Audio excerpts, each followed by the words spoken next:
But now you know how to sync it. You'll have that ominous scrunch there to sync it. I'm helping. I'm helping. I started with the tapping the button in the now. So we're playing some Vectorman, and everyone decides to crowd around our game space right as we start recording, and needs to go Sir, through. you're in my way, sir! Move over, sir. Alright, resetting the game here. So I'm going to play around on the start screen. Jess is going to fall over the bed. Don't hurt yourself! That's your worst broken airbow. Can't fucking talk anymore! Broken airbow. Don't hold her by that arm. That's her broken. I know, she grabbed me with it, so I grabbed this at least, because I didn't want to... Okay. So yeah. This is one of the coolest Sega screens ever. Would you like to start that over? No, we're leaving that! We're leaving it in! Are you sure? Yes. Are you sure? Yes. Bye, Jess! Love you! So yeah, this is one of the coolest Sega screens ever. I'm sorry for the whine that's going through the speakers right now. It's something to do with the sounds. Anyway, I'm sure everyone knows this, but there's a hidden TV, right? There it is, right there. It gives you the awesome ultimate doomsday weapon, and you can use it to break the Sega screen. Fascinating.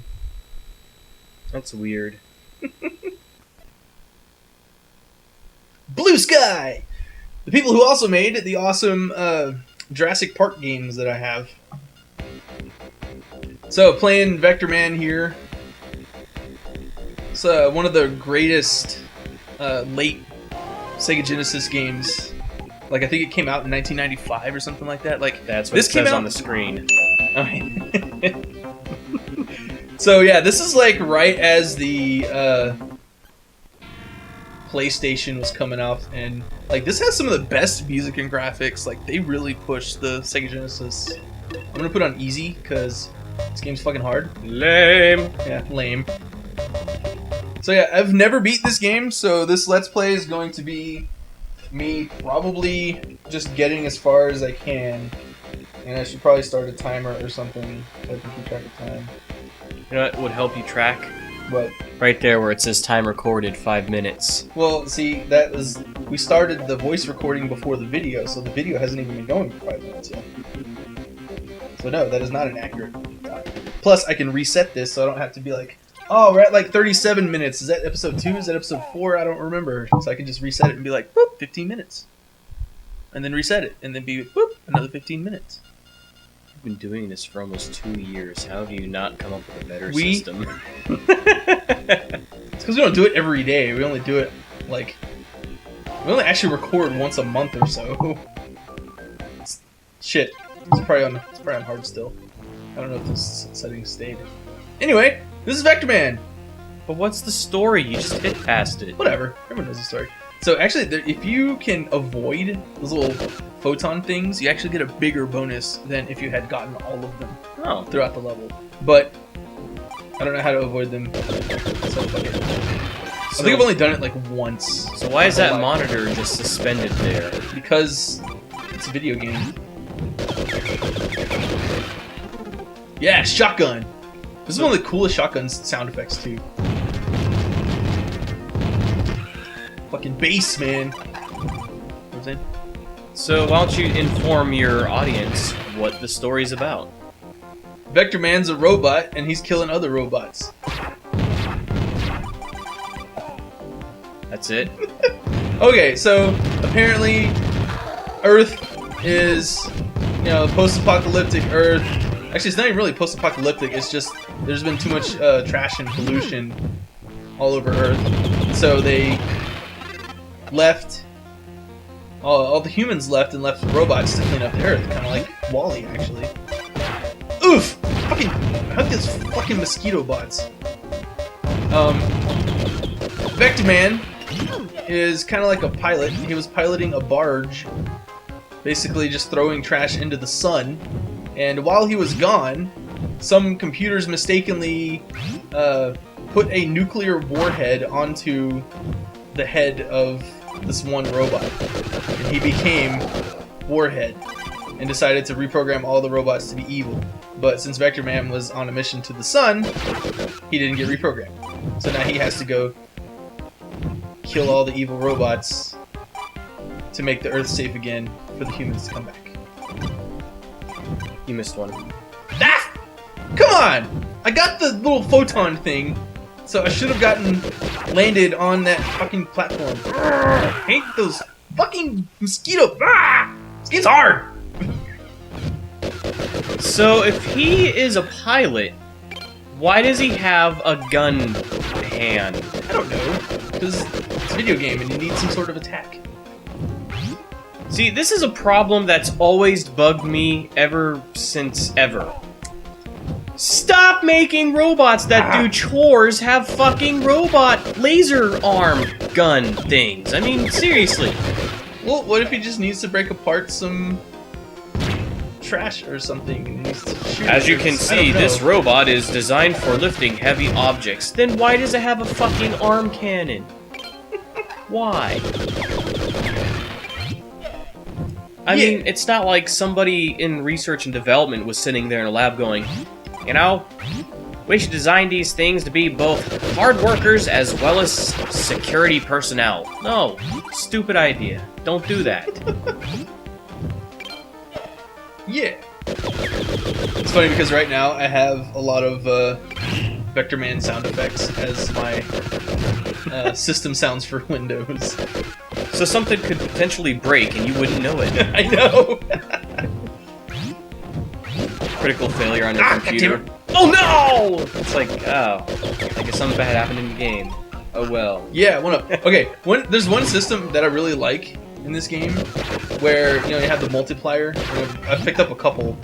And if you know the game better than I do, because I don't play it often, I just play it enough to kind of have fun for a while, and then that's it. Anyway, whoops. The multiplier system basically multiplies everything.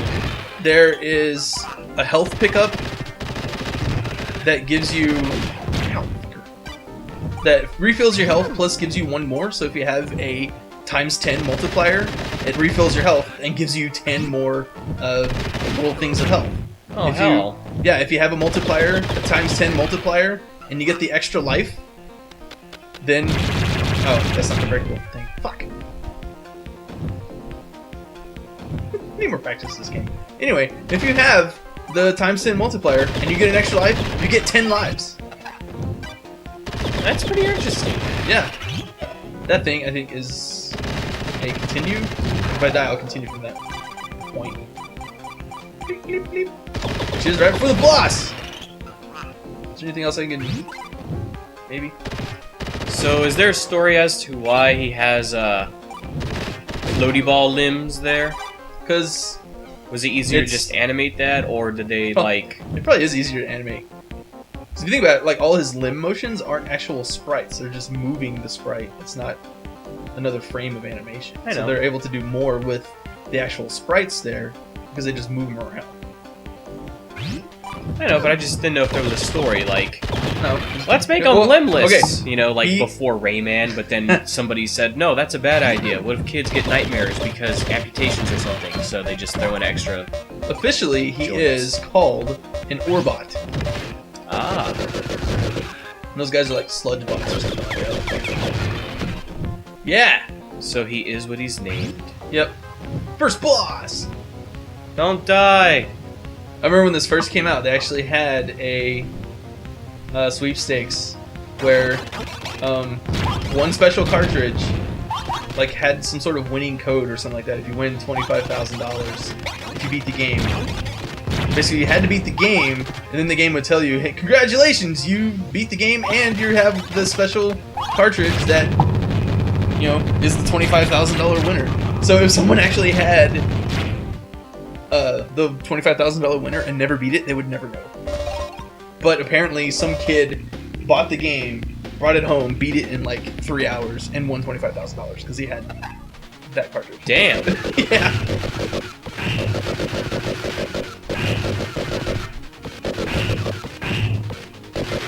Ow. So now you're a tank. Hey, No, I'm a train. Choo choo. See, there's train tracks. It's funny because this is like some faux Mode 7 stuff right there. This level has my favorite music. Like, I love the music, the sound of the track themselves. Ow, bastard. Oh, right.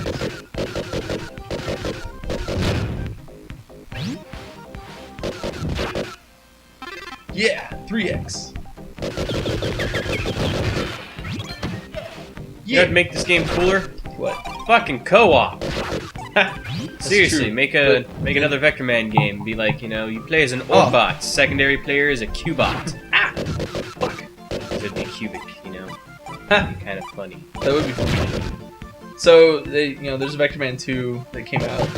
I played that game even less than... Oh shit, I got rid of my 3x for a 2x. There, 3x again, alright! So, they made a Vectorman 2, and I remember back... Another 3x, wow. Tips and tricks. 5x, alright, multipliers everywhere.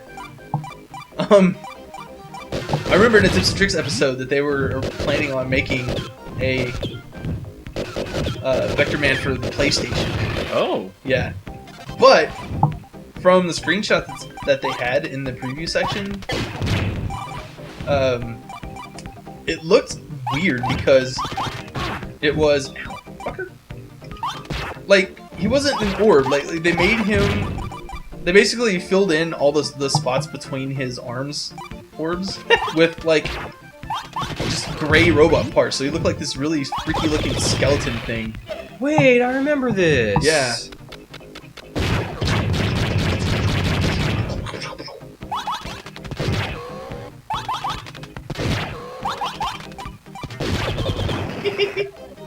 I like that gun because it goes through enemies. I also like how okay, because he's an Orbot, he can morph into these shapes. Ow! What? God damn it! And so there's these modifier things you can get, like the bomb and the dolphin. And you're basically invincible while you're like that, so that's kind of cool. Also, your jet boots count as an attack. Huh. That's kind of neat. Yeah. Fuck. Yes! I got a 1-up with a 3x, so I got 3 1-ups. I got 10 lives now. And whoop, I got 3 health from that, because that was a 1 health thing. And then I lost 1 because I wasn't paying attention. So all your special weapons have a certain amount of ammo, and they'll start doing that obnoxious beeping sound when you're about to run out. I was wondering what that was. I'm a dolphin!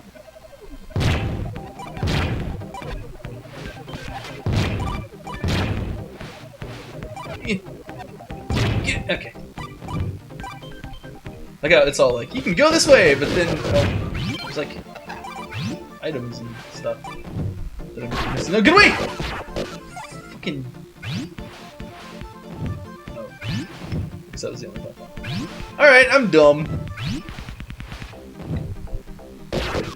So I love how I was watching Game Grumps play Pocky and Rocky, and there's a part where they kind of go into a shadow, and the character sprites get dark, and they're like, "Wow, that's such a Super Nintendo thing to do," and I'm like, "No, it's just a palette swap. Like even fucking Vectorman does that. See? It's just a regular layer thing. Yeah, it's just you change the colors." You just passed up it 2 times.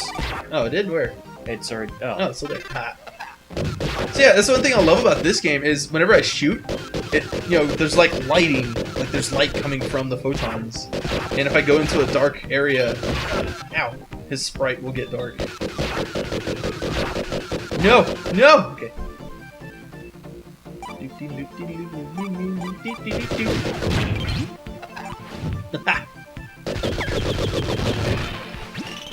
Continue. Ow, God damn it.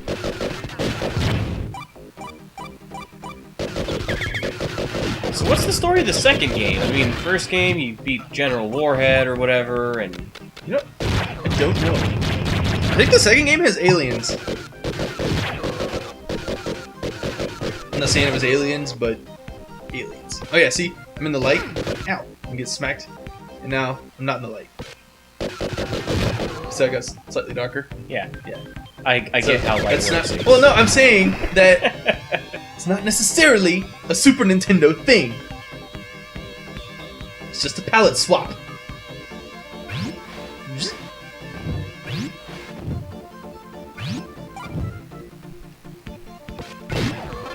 Yeah. So these guys actually have a weak spot. Those arm gun things that kind of flop around.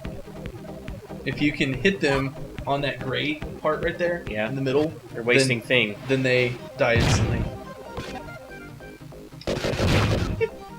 Oh well, it's just like allows me to go faster through the water, but then I bypass things like this TV. Times 10! I wish I could remember where, like, how to get 1-ups. Just times 10. That would be awesome.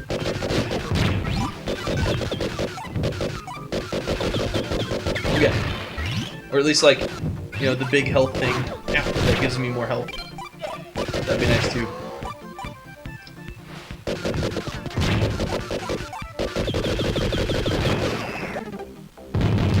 I don't think it works on weapons. Like, you don't get times 10 more weapon use if you have a times 10 modifier. I noticed that ducking helps because no one knows how to duck and shoot like you can. Obviously, that subroutine was never programmed in all these robots. He's ducking and shooting. Impossible. It's because Vectorman's smart. Alright. Damn it. If I hadn't gotten there with the times 10. Oh wait, no, that wasn't the extra health. That was just a full health thing. Oh, I only missed 8 photons. Well, that's a good place to stop. It's about 15 minutes or so. So, yeah.